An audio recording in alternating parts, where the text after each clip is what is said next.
Hey guys, it's me, your girl Antoinette, that bitch, and my couch. I'm here to finish up the conversation about colorism. I think the one thing that was missing from Thursday's Night's Live was our experiences, right? So I'm here today to share with you my experience with colorism. Let's just start from the beginning, right? So I'm from Long Island, New York, one of Long Island's predominantly black towns, right? Black and Hispanic. I was raised mainly in a Caribbean household. So my mom's family is Jamaican. That's basically where I lived the majority of my life.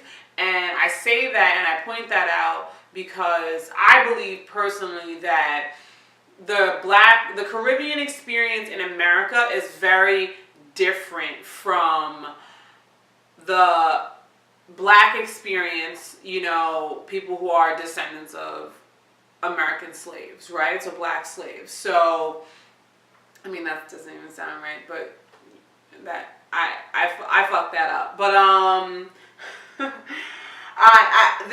I say that to say that in my family where I grew up, there was no offsetting of anything I was experiencing out in the world as a black person, because whereas we are black, we're Jamaican first, right? If that makes any sense to you, maybe a Jamaican person would understand, a Caribbean person would understand. So there was no traditional, when I say traditional, because black Americans, I feel like there's a different type of way that they love their blackness, and that they teach their children to love theirs if they're actively participating in activities like this. Self-love, black love, loving your black skin, and fuck white, that whole thing. I didn't have any of that. We didn't talk about stuff like that. I think maybe I had like one conversation with my mom if she ever experienced racism. When she decided to put me in all-white Christian school when I was in 6th grade, and I experienced my first attacks on racism. But we're talking about colorism, so back to that. I didn't really have any kind of offsetting for the things that I was experiencing at school as it pertained to me being made fun of or made to feel that I was undesirable, unlikable, unlovable because of my dark skin. I wasn't pretty. I wasn't beautiful, right? So then, in turn, now I watch TV all day at home. And I'm not really seeing anyone that looks like me. So now I don't want to say idolizing, but my view of beauty and what's beautiful and how to be on TV and any of that is you have to look like Tia and Tamara married, right? So my one experience or my best example of beautiful, right? So light skin, curly hair, like you gotta have this look. That's what that means. That's beautiful. And I didn't have that. And it was definitely perpetuated throughout my community, throughout the schools, and throughout my everyday life. So with me being heavily immersed in that type of thinking and that type of reminder every day and no offset at home, I definitely got to a point where I believed that because of my skin tone, I was undesirable. I never had someone have a crush on me openly, because that plays into it as well.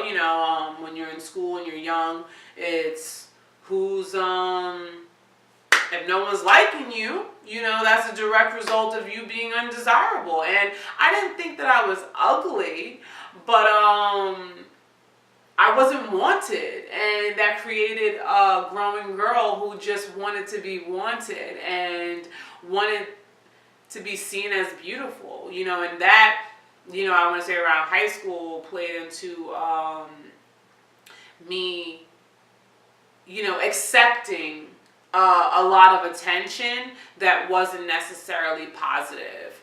And then the mother of all plot twists happened in my life. So I definitely, it was definitely cemented, stitched in, etched in, ironed on into my brain that I was not beautiful. I was undesirable. If you ain't looking like this, you ain't pretty. However my life was going to turn out, if I was going to get a man, I didn't know, because I believed I wasn't beautiful. I believed it. So then, fast forward to summer of 11th grade, I had my first job, Chuck E. Cheese, in predominantly white town, with a lot of majority white workers. My brother worked there as well, and that started my party life, and that started me now making a shift, a complete 180 from not hanging in my town anymore to being now surrounded by white people. So I found power in white acceptance.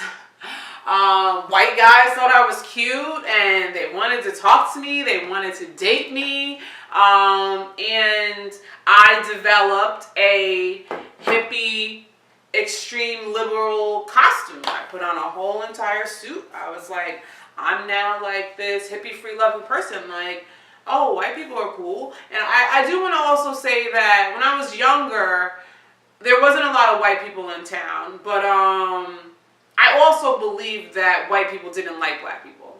I mean, so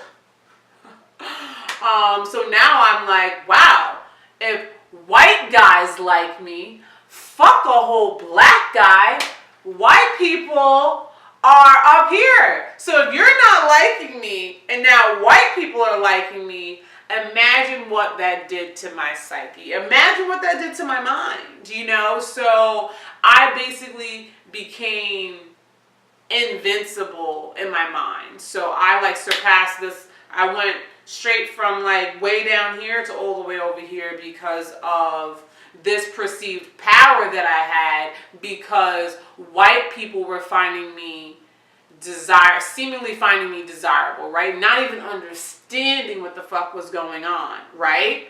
I just dived straight into that because all I wanted was to be seen as beautiful. I wanted someone to want me. That's all I wanted. So here I am, and the person that wants me is the good old boys, the white boys. So that, and I got dressed. I got dressed in my white costume, and I definitely assimilated, and I definitely adapted to whatever it is that I thought that I needed to do to secure this spot. Where I just leveled up to. And then I dived all the way in with that. I committed. And I found my confidence, or I started finding my confidence.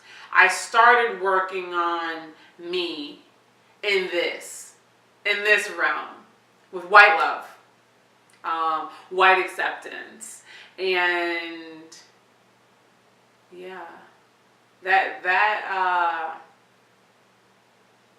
a blessing and a curse, I'd say, for sure.